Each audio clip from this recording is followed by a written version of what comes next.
once again, I'm going to say the magic number, $686.1 billion.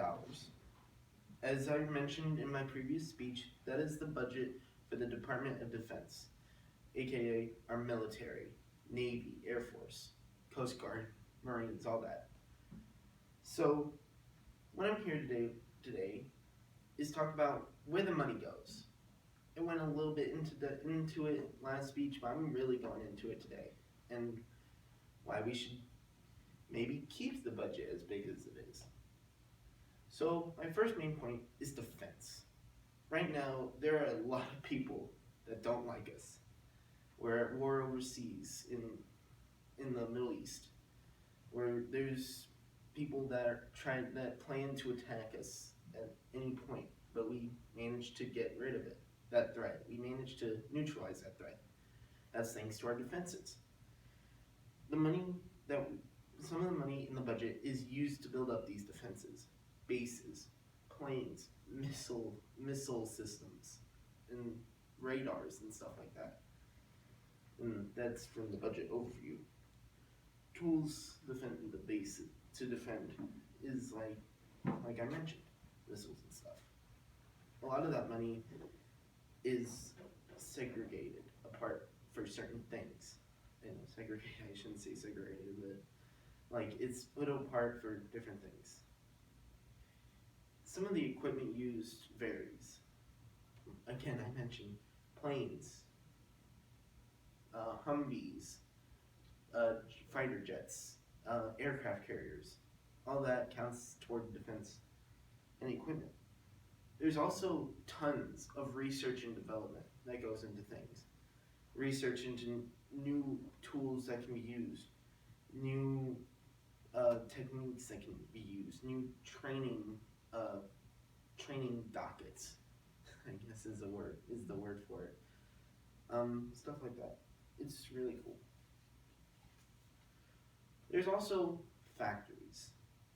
We live right next to one of these factories. The Rock Island Arsenal is one of those factories. It's one of the bigger ones in the United States. It takes a lot of money to be able to keep that factory running. A lot of that money, most, if not all that money, comes from that $686.1 billion budget. And that budget is from 2019, I forgot to mention. There's also upkeep. That janitor that probably walks around at night just sweeping the floor, he's doing his job. He needs to be paid. And what he's doing is he is keeping that factory in tip-top shape to be able to perform at 100%, so that if something goes wrong, if something happens, they can be able to be right on it, nice and smooth, like butter. There's also the employees of the bases, people overseas.